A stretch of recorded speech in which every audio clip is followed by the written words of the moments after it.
Earlier this summer, House Bill 3198 went into effect, granting $120 million in grant funding to schools across Oregon to embrace phonics-based reading. The funds will be distributed over 2 years and can be used in 4 ways: to adopt phonics-based curriculum, provide further teacher education, to add summer programs or tutoring for children. We anticipate that this will have big impact for how students learn to read and write. For decades, Oregon school districts have been able to choose what reading curriculum they wanted to use. That's led to children being taught different methods on how to read. Some learn through phonics-based reading, which teaches students to sound out letters and syllables.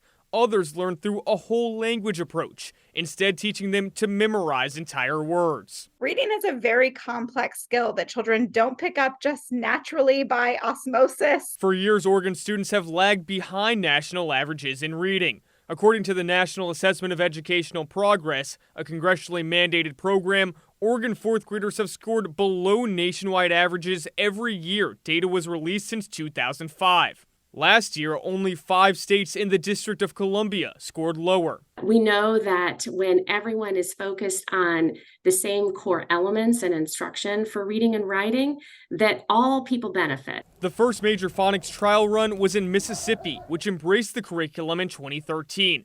That year, Mississippi ranked 49th in the country in reading. Over the past decade, the state has risen to above average in reading scores. Meanwhile, the Oregon Department of Education expects $120 million in grant funding to incentivize most of the state's 197 school districts to embrace phonics, alongside curriculum already in use. Over the past few years, more districts have begun to use phonics.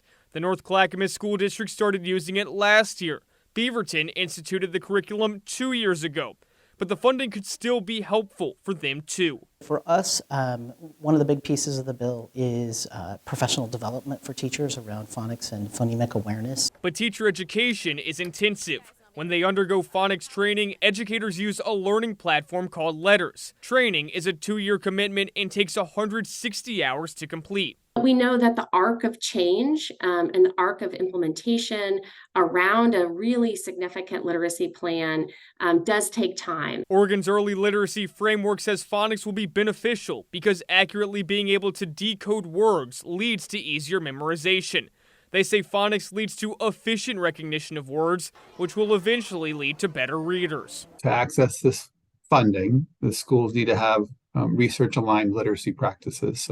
Representative Jason Croft expects continued funding from Salem to push phonics will lead to higher high school graduation rates. He says $10 million is also allocated to organizations to help children in K-5 learn to read. Another $10 million also goes to literacy programs for children from 0 to 5 years old. This is the beginning of a long-term commitment to making sure that we are teaching our young learners appropriately. A long-term commitment that Croft says needs to be re-upped in 2025.